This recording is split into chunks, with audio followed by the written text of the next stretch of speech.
Bonsoir, chers internautes. Bienvenue si vous êtes là pour la première fois et bonne continuation dans notre cheminement commun pour ceux qui nous suivent depuis un bon moment et surtout dans cet enseignement où nous sommes à la deuxième partie. Et en voici le contenu.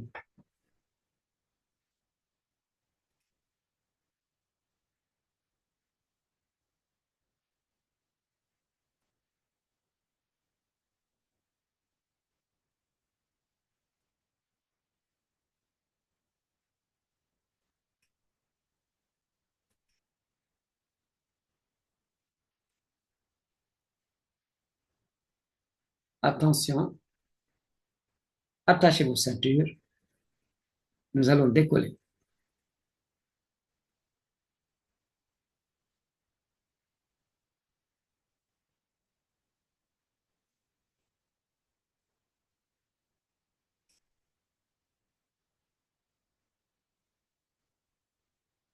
Et oui, il s'agit de la deuxième partie de notre voyage de découverte.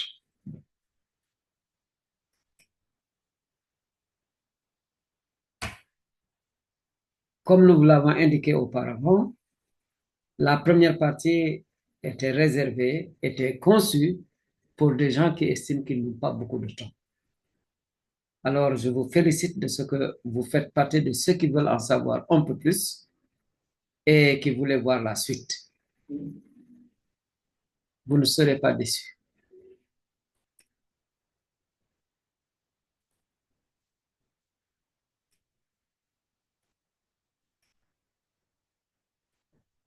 Nous allons parcourir ensemble des éléments importants que nous avons en commun entre chrétiens et musulmans. Et nous appelons cela des référents avec des. Et là, j'endosse mon habit d'enseignant pour dire aux élèves que différent dans ce cas-ci, c'est avec un D et non un T. Parmi ces différents, ou ces référents, pardon, que nous avons en commun, examinons d'abord quelques référents théologiques partagés ensemble. Le premier, c'est que Dieu est unique. Ceci est une affirmation dont les chrétiens ont la conviction, et cela, ils le doivent déjà à l'Ancien Testament. Mais c'est particulièrement réaffirmé parmi d'autres passages dans la bonne nouvelle de Jésus-Christ rapportée par Marc en son chapitre 12, les versets 28 à 31. Et nous vous mettons en face des éléments qui se rapportent à cela dans le Saint-Coran, dans la sourate numéro 2 au verset 163. Deuxième référent théologique, Dieu est créateur. Ceci, nous en avons des traces en Genèse 1, versets 1 et 2, et dans la sourate 6, les versets 1 et 2. Troisième référent théologique, Dieu est source de la dignité humaine, et cela, nous en avons des traces en Genèse 1, 27, et dans la sourate 17, verset 70.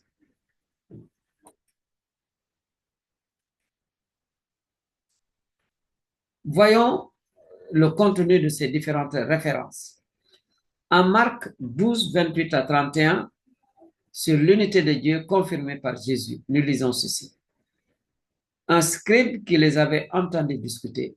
Pour ceux qui ne savent pas, un scribe, c'est une autorité, j'allais dire académique du monde juif et du judaïsme, qui maîtrisait tellement les Écritures parce que, entre autres, il était chargé de les recopier et de les transmettre. À l'époque, il n'y avait pas encore d'imprimerie et ce sont les gens qui faisaient des copies des Saintes Écritures pour les transmettre de génération en génération. Non seulement ils connaissaient les Écritures, toutes les soutures et les coutures, et ils étaient chargés également de veiller à leur observance, pardon, et à leur stricte observance.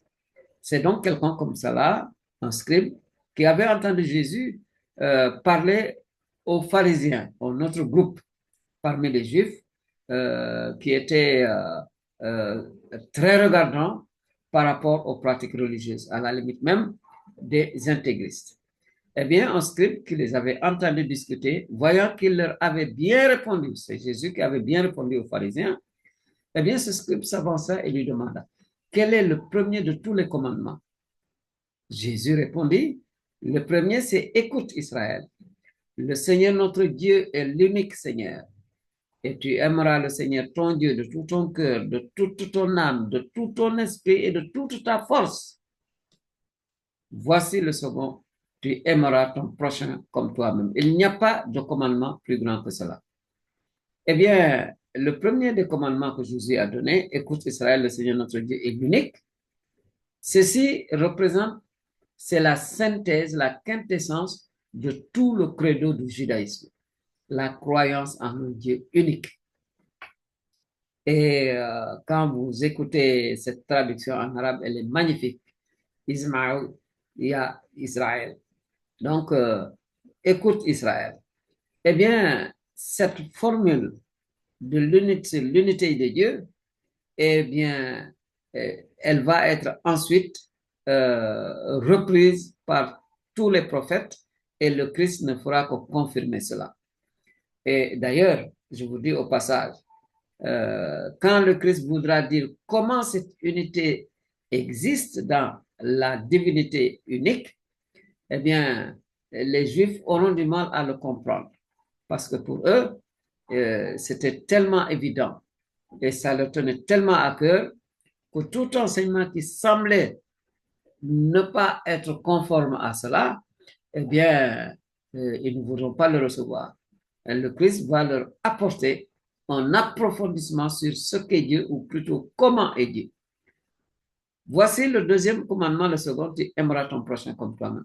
Voilà donc l'ensemble, ou tout au moins le résumé de toute la loi. Comprenez bien le bien fondé de cette question du scribe. Parce que quelqu'un de sa taille, quelqu'un de son envergure, quelqu'un de sa pointure, il connaissait parfaitement les commandements. Un profane va penser tout de suite aux 10 commandements. Mais les Juifs étaient partis émietter ces commandements jusqu'à se retrouver avec quelque chose comme 163 commandements qu'ils disaient tirer des Saintes Écritures. Et à la fin, les gens ne savaient plus où donner de la tête, à la limite, à quel saint se vouer.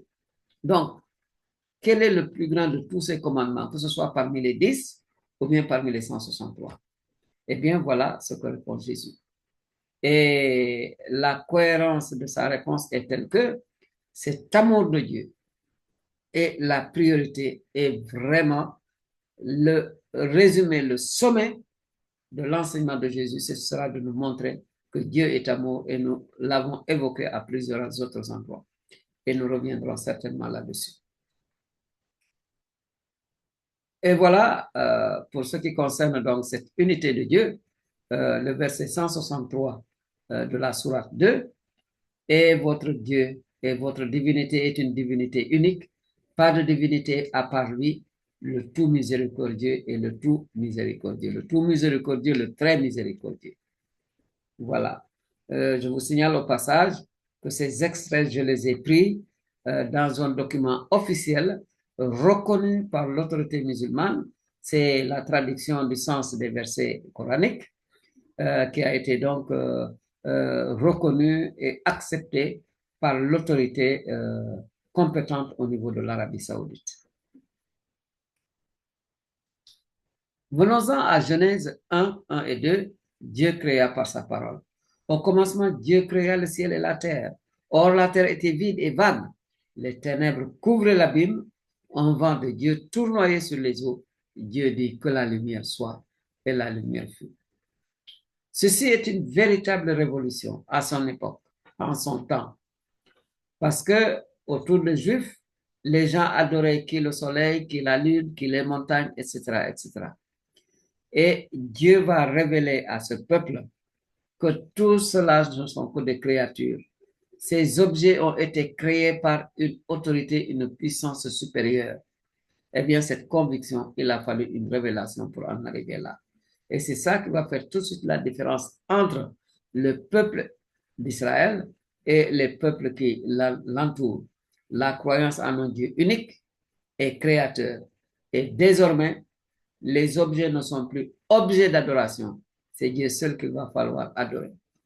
Et remarquez au passage, quand Dieu crée par sa parole, le Christ, quand il viendra, il va montrer ce qui l'unit intimement à la divinité et combien la divinité est présente en lui à tel point que les gens, les chrétiens n'hésiteront pas à dire que c'est Dieu qui est descendu en Jésus sous la forme humaine. C'est ce que nous appelons l'incarnation. Attention, prendre quelqu'un en être humain pour Dieu, c'est une aberration, c'est haram. Par contre, que Dieu ait la possibilité et le loisir de se faire homme, nous ne pouvons pas le lui refuser s'il décide de le faire. Nous ne pouvons que nous soumettre. Et voici comment le phénomène de Dieu créateur, comment cela est évoqué dans le Saint-Coran, particulièrement dans la Sourate 6, les versets 1 à 2. Louange à Allah, qui a créé les cieux et la terre, et établi les ténèbres et la lumière. Pourtant, les mécréants donnent des égaux à leur Seigneur. C'est lui qui vous a créé d'argile, puis il vous a décrété un terme, et il y a un terme fixé auprès de lui. Pourtant, vous doutez encore. Et oui, cela est vraiment très fort, vraiment très fort. Genèse 1, 27, Dieu source de la dignité humaine. Dieu créa l'homme à son image, à l'image de Dieu, il le créa. Homme et femme, il le créa. Dieu les bénit et leur dit, soyez féconds, multipliez-vous, multipliez, emplissez la terre, soumettez-la, dominez sur les poissons de la mer, les oiseaux du ciel et tous les animaux qui rampent sur la terre. Il y aurait beaucoup à dire sur ce verset-là, mais nous ne pouvons pas tout dire. Retenons tout simplement que si dans la religion chrétienne, les gens tiennent tellement au respect de l'être humain, c'est à partir de ces versets-là, parce que l'être humain n'est pas n'importe quoi. Eh bien, il a été fait à l'image et à la ressemblance de Dieu. Et ceci, nous allons, le respect de cette conviction, nous allons le retrouver partout, parce que c'est en fonction de ça que l'être humain sera respecté, quel que soit son niveau de développement et quelle que soit la situation qu'il vit. Et c'est cela, justement, pour défendre cette dignité, que l'Église va mettre en place des structures, justement, sociales et caritatives, des structures éducatives, et tout ceci pour conserver la dignité humaine. Ce souci du respect de la dignité humaine va jusqu'au respect des cadavres. Contrairement à la religion juive, où le défunt était une chose, oui, une chose, mais surtout une chose impure dont il fallait se débarrasser le plus rapidement possible. Dans la religion chrétienne, même le défunt demeure une créature divine appelée à la résurrection. Et particulièrement s'il a été baptisé, s'il a reçu le baptême avec la sainte eau du baptême, avec toutes les huiles qui l'accompagnent, eh bien ce corps-là va être entouré de respect jusqu'à sa tombe. Voilà donc. Autre chose au niveau de ce verset. Je vous ai dit qu'on ne peut pas tout dire, mais il y a des éléments sur lesquels nous ne pouvons pas ne pas nous arrêter. La soumission, la maîtrise que l'être humain a sur la nature, par mission, pendant un bon moment, les gens avaient compris que vous pouvez mettre eh bien, la nature à leur service, quitte même en forme de servitude, en abîmant la nature, en faisant tout ce qu'ils voulaient. Eh bien, une relecture des Saintes Écritures nous a montré que, eh bien, ceci est une mission de gardiennage et de sauvegarde. Et l'un des textes qui va mettre davantage ceci justement en lumière, c'est le texte, l'encyclique de Pape François qui s'appelle Laudato Si, où il va inviter le monde entier et non pas seulement les chrétiens à avoir un véritable respect et à protéger notre environnement, eh bien qu'il appelle notre maison commune. Voilà au sujet donc de ce verset si riche sur lequel nous n'avons certainement pas fini de découvrir et de décortiquer toute la richesse. Si nous allons au niveau du Coran, la sourate 17 au verset 70, nous lisons ceci. Certes, nous avons honoré les fils d'Adam. Nous les avons transportés sur terre et sur mer. Leur avons attribué de bonnes choses comme nourriture et nous les avons nettement préférés à plusieurs de nos créatures. Vous voyez donc, la dignité humaine, selon ce verset, elle émane de Dieu, elle vient de Dieu, elle est d'origine divine. Continuons avec les référents théologiques pour en aborder un quatrième. Dieu veut le bonheur de tout homme et de tout l'homme. Ceci, nous l'avons en christianisme. Parmi d'autres versets, la première lettre que Saint Paul, inspiré, a écrite à son disciple Timothée en son chapitre 2, le verset 1 à 4. Et pour l'islam, nous avons justement un renvoi à cette conviction au niveau de la sourate 16, le verset 97. Cinquième référent théologique, l'être humain est responsable de ses actes devant Dieu. Ceci, nous l'avons en Jérémie, c'est un prophète. En son chapitre 31, les versets 29 à 30, et dans la sourate 99, les versets 7 et 8. Voyons le détail de ces versets. Vous êtes restés parce que vous vouliez vraiment être formés et avoir le maximum d'informations possibles sur ce que nous sommes en train de dire.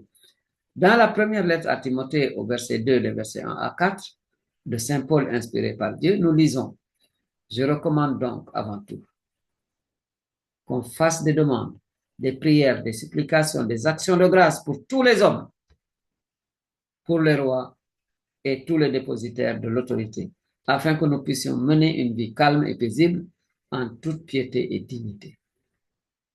Voilà ce qui est bon et ce qui plaît à Dieu notre Sauveur, lui qui veut que tous les hommes soient sauvés et parviennent à la connaissance de la vérité.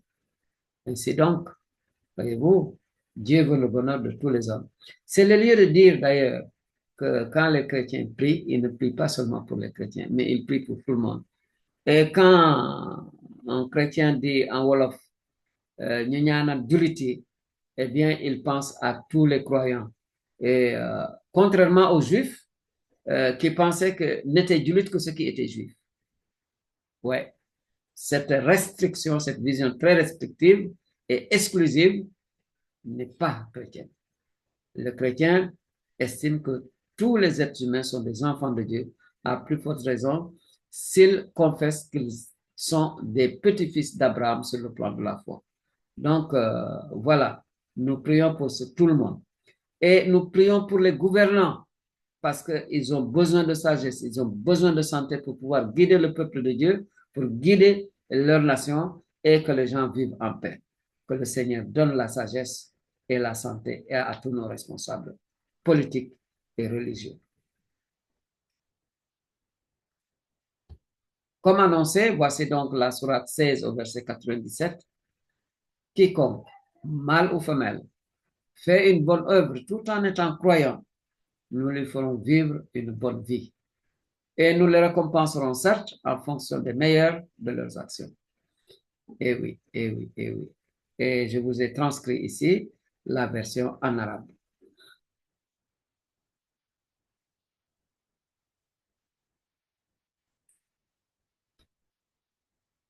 De référents théoriques partagés, voici donc le passage de Jérémie 31, 29 à 30. En ces jours-là, on ne dira plus les pères ont mangé des raisins verts et les dents des fils sont agacées.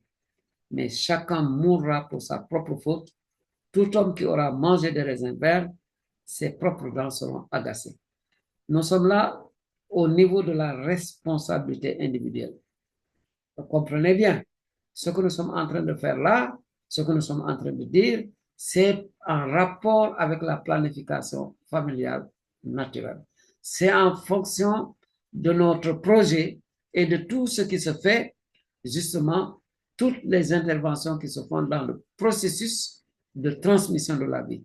Chacun de nous, il lui sera demandé compte individuellement de sa façon de se comporter, de sa façon d'enseigner et de sa façon de propager les informations. Ce verset, il faut le mettre dans son contexte. En théologie, les théologiens voient combien Dieu est un grand pédagogue.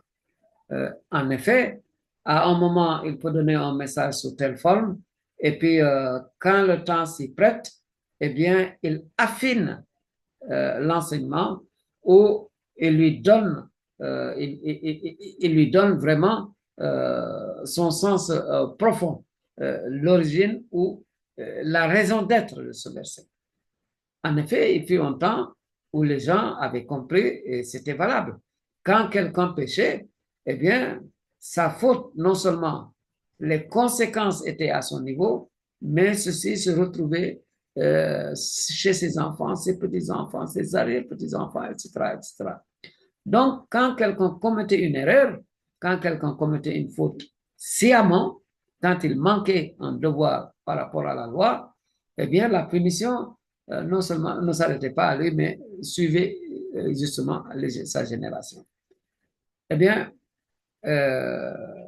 Jésus, eh bien, le prophète, déjà au niveau du prophète Jérémie, Dieu va dire, attention, il fut un temps où cela a été dit, mais désormais, quiconque commet une erreur, je ne m'attarderai pas à punir ses enfants, ses petits-enfants et ses petits-enfants.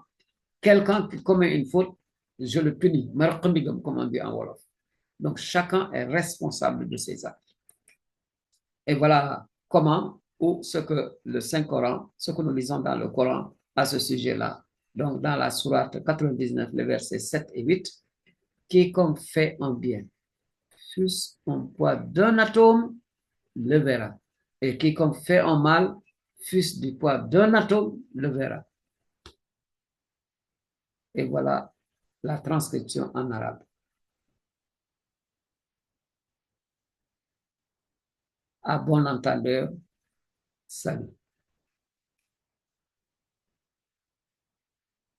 Au-delà des référents théologiques, il y a également des références scientifiques qui sont partagées entre chrétiens et musulmans. Un de ces références scientifiques, c'est que la transmission de la vie humaine est un processus scientifique accessible à l'homme doué de raison. Mais cela, nous avons en Genèse 1, 26 à 31, l'indice des potentialités de l'être humain. Oui, il a été créé à l'image et à la ressemblance de Dieu. Donc, il est doué de raison, il est capable de réflexion, il est capable de recherche et il peut trouver des choses. Il peut trouver des choses. Maintenant, tout dépend de ce qu'il va faire, de ce qu'il va trouver. En islam, nous avons un enseignement qui va dans le même sens. Dans la sourate 23, les versets 12 à 14, et je vous ai mis justement un lien à Internet qui vous renvoie à cet enseignement-là. Un autre élément scientifique, c'est qu'il existe des moyens d'intervenir dans le processus de transmission de la vie humaine. Ça, c'est un phénomène scientifique connu. Eh bien, les deux religions ont connaissance de ces moyens d'intervention. Voilà. Donc, nous partageons la connaissance, justement, de ces référents. Il n'y a pas que de références théologiques et scientifiques. Il y a aussi des référents éthiques qui sont partagés entre chrétiens et musulmans. L'un de ces référents éthiques, c'est que certaines interventions sur le processus de transmission de la vie humaine comportent des risques physiques, physiologiques et moraux. Nous avons vu précédemment sur le plan scientifique que l'être humain peut intervenir sur le processus de transmission de la vie. Mais sur le plan éthique, il faut reconnaître, et les gens honnêtes le reconnaissent, eh bien, toutes ces interventions ne sont pas sans effet. Eh bien, il y a des effets, certains de ces enfants, de ces interventions, ou beaucoup de ces interventions ont des répercussions et des risques pour la santé, des risques sur la psychologie des gens et des risques moraux. Beaucoup des moyens qui sont proposés aux gens, des interventions, beaucoup de ces interventions, surtout en matière de transmission de la vie, dans le processus de transmission de la vie, beaucoup sont à sens unique et sont souvent irréversibles. Nous le verrons plus tard. Eh bien, ce que nous voulons dire là sur le plan éthique, ce sont là des principes communément admis de part et d'autre entre chrétiens et musulmans. Et nous voilà, donc, nous allons faire une halte, justement, parce que nous arrivons à la fin de cette deuxième partie de notre cheminement. Voilà donc ce que je voulais vous dire à ce niveau-là. Merci beaucoup pour votre patience et je vous donne rendez-vous à la prochaine vidéo.